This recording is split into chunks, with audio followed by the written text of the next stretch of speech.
Hello, so I'm back with part two of this review. Basically, I ended with talking about Nyx flying across the sky in a chariot at night, right? So she's often associated with darkness, mystery, and a transition between day and night. Now, I wanted to point this out. If you look at this image, you will notice that although Apollonia is depicted wearing all black, she's in the light. She's in the doorway going towards the light. Now, I would like to also indicate that she represents the feminine energy between her and Prince, although Prince embodied feminine and masculine traits. Even aesthetically, even physically, he possessed both masculine and feminine traits as well, right? Not just energetically. So she's in the light right here. Okay. So this is the light right here over on her side. But if you notice also that it seemed like I mentioned before, Prince has this eerie kind of shadow type of silhouette type of image behind him, right? So she's more so in the light. And this also goes back to that Venus energy because Venus also is called the morning star, sometimes the morning and evening star. So, yeah, let's see.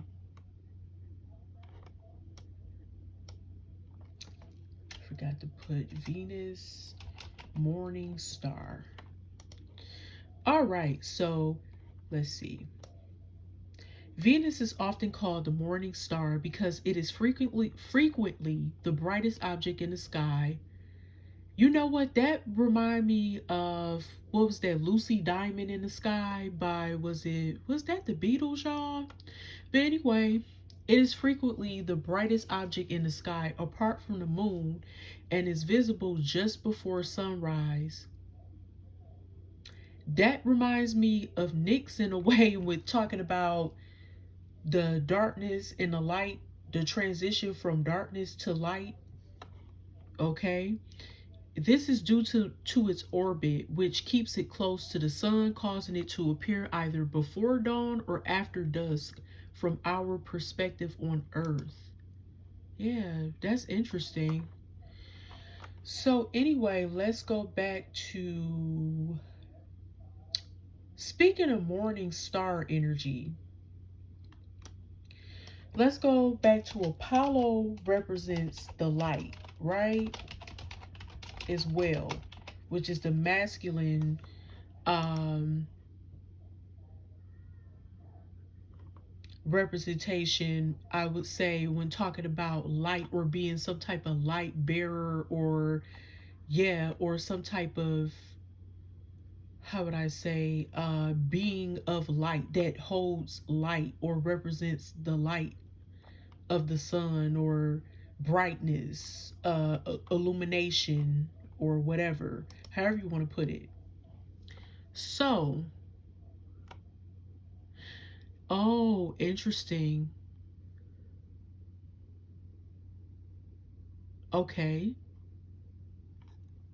Rays of light emanating from Apollo's head symbolize his connection to the sun. And in some myths, he's depicted driving a golden chariot. That's what I was looking for, across the sky each morning to bring daylight. Just like with Nyx, that chariot symbolism, that's a similarity as well. Okay. So let's see. Apollo riding a chariot.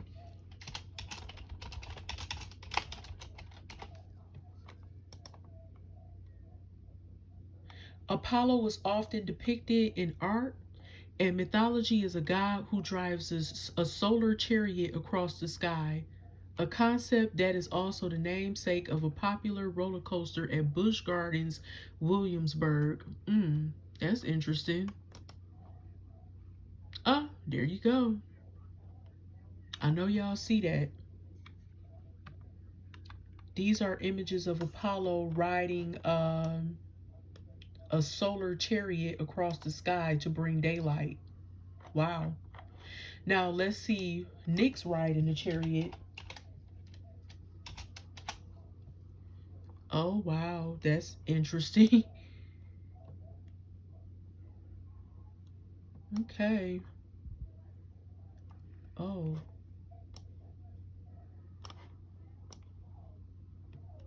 yeah.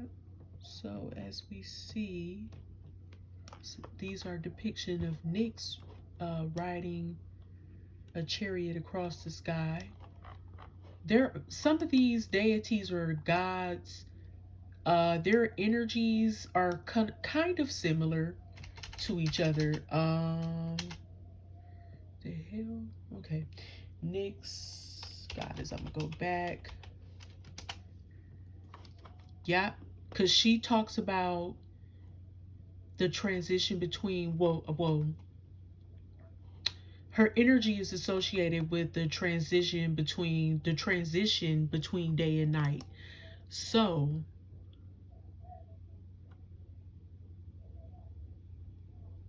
oh wow.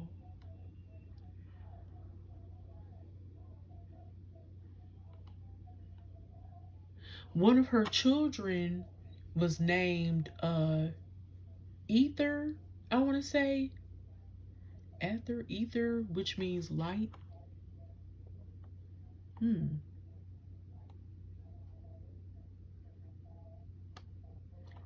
And she's the consort of Erebus. Wow. Erebus. I'm not really sure how to pronounce that, but um yeah, that's really interesting. You know what? I don't know why Kid Cudi's song Day and Night popped in my head.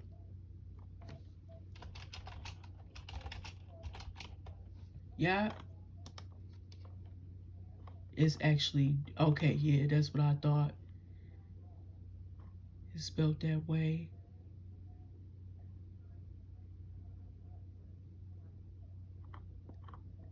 And I'm also thinking this could be talking about that duality of light and dark,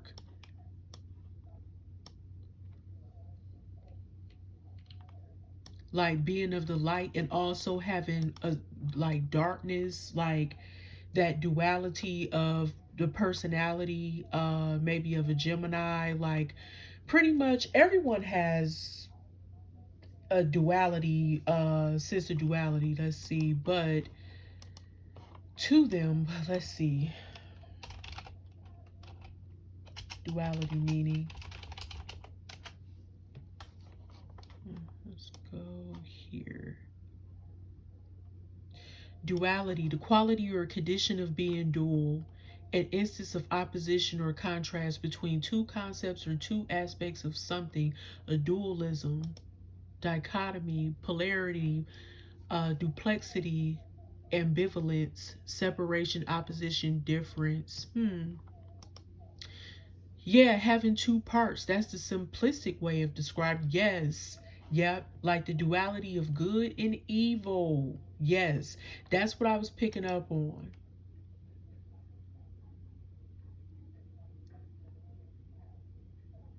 Hmm. Now let's talk about the color purple. That's the last thing I want to talk about because that's very important here. Purple meaning. Oh, did I just pass it? Okay, I see it now. All right, purple. The color purple is associated with a variety of meanings, including wisdom, creativity, royalty, power, ambition, and luxury. Man, does that sum up how Prince was? Like he lived a life of luxury. He was very wise. He was a very calm speaker, very selective about his words. He was very creative. He did view himself as royalty. Some people would say his royal badness, you know what I'm saying? Because he was a badass musician, meaning he was very great. He was a very creative, innovative, uh, how would I say, somewhat controversial and just I would say definitely not the norm. And he shook up the industry. Yes, he did. He was and still is very powerful. Let's see, spiritual meaning. It also can represent the crown chakra. Purple in a spiritual context often represents wisdom, spirituality, and creativity. It can also symbolize royalty, nobility, magic, and mystery. That sounds very close almost to black. Like when a person wears black, they could be also viewed as being mysterious and magical and sophisticated, wise, and stuff like that. So, yeah. That's interesting. Yes, it is related to spiritual enlightenment, higher power, heightened awareness of spiritual matters, creativity, and inspiration. Yep, like I said, the crown chakra, which is associated with spiritual connection, universal consciousness, and divine wisdom, transformation, and magic. Purple can represent transformation, change, and an ability to transcend limitations. It can also be linked to magic, mystery, and the unseen realms. Now let's see black spiritual meaning, because I want to touch base on the all black that Apollonia has on, what she had on actually. In many spiritual traditions, black is associated with protection, mystery, and power. It can also symbolize mourning, reflection, and endings. I talked about this a little bit in part one, but I wanted to cover it again. While often linked to darkness and the unknown, black can also represent elegance, wealth, and restraint. I told you it's somewhat similar to purple. Ultimately, the spiritual meaning of black can vary depending on the specific context and cultural perspective. Yeah, yeah, that's what I was thinking. Yeah, when I, especially with this, yeah, it can be seen as a shield offering protection from negative energies or influences. It can also represent inner strength and authority. It also can represent mystery and the unknown. Black's association with darkness can also symbolize the unknown, the hidden, in the mysteries of the universe. Mourning and reflection. Black is commonly associated with mourning and loss, and many cultures represent a time of reflection and transition. Yeah, elegance and sophistication. Black is also a color of sophistication, luxury, and timeless style. Wow. Connection to earth. In some traditions, black is associated with the earth, its fertility, and a cycle of life and death. Wow. That's interesting. Yeah.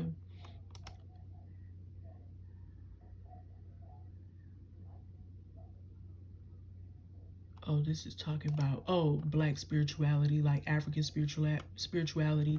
That wasn't what I was looking for, but yeah, that kind of got off subject. But what I was looking at further down, yeah. So, further down the page rather, let's go back to it was. Let me actually reset.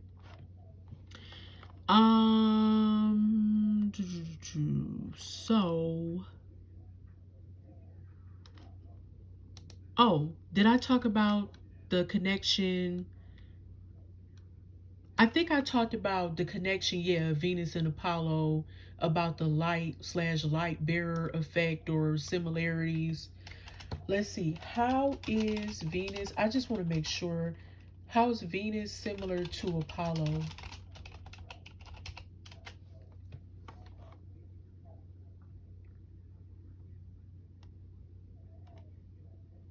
How is the goddess Venus? I want to rephrase that. How is the goddess Venus similar to the god Apollo?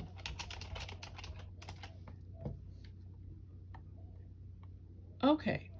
While Venus, the Roman goddess, and Apollo, the Greek god, are distinct figures with different primary domains, they share some similar qualities, or similarities rather, primarily through the shared mythological traditions of their Greek counterparts, Aphrodite and Apollo, particularly in terms of their connection to love, beauty, and artistic expression, and also with the light, like I was saying, with the morning star and the light and the sun, and not being far from the sun when it comes to Venus, because Venus is the second planet from the sun. Okay, uh, speaking from the planetary or the astrological aspect of Venus. Association with beauty and love. We already talked about that. Also, let's see. Yeah, Venus, like her Greek equivalent Aphrodite, is deeply associated with love, beauty, and desire. And let's see, a theme also present in Apollo's sphere as the god of music, poetry, and art. Artistic and creative connections. Apollo is the god of music, dance, and poetry, while Aphrodite slash Venus is often depicted in artistic context, symbolizing ideal beauty and romance, fluidity in relationships. Yes, I wanted to talk about that a little bit more too. Fluidity in relationships. Both Venus and Aphrodite were known for their complex and diverse romantic lives, engaging with both gods and mortals.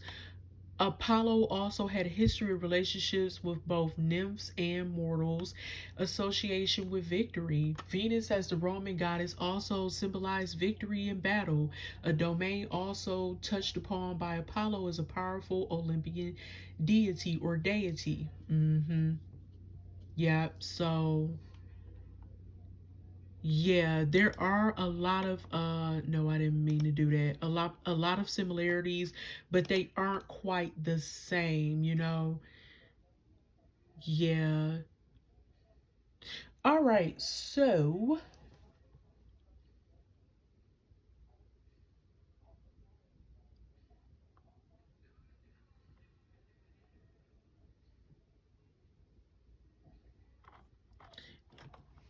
okay, so I think that's pretty much it. Um, hold up. Let's do this. Venus and Apollo light what did I press? uh light bearers. Let's see, light bearer. Huh.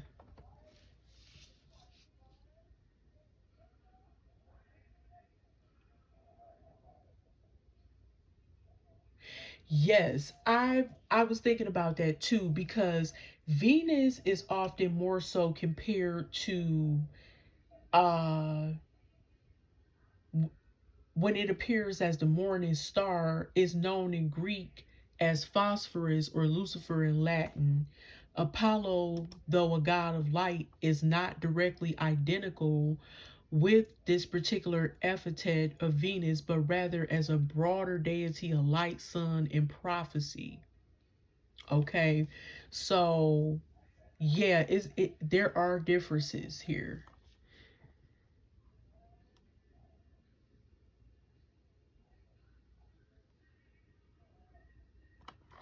And also, let me talk about uh did Apollo have male lovers? And the answer is yes. He was known for he had a male lover called Hyacinthus. Hyacinthus or Hyacinthus, a Spartan prince of great beauty. Though their relationship ended tragically beyond Hyacinthus, Apollo also had other male lovers, including Atmetus. So, ooh, how do you pronounce this? Cyparissus, I believe, Adonis, Helenas, Boreas, Hippolytus of Sicyon, ooh, at Atomnias, Phoros, and Epis. In addition to these, he pursued but did not win over others like Hestia. Hmm. Okay.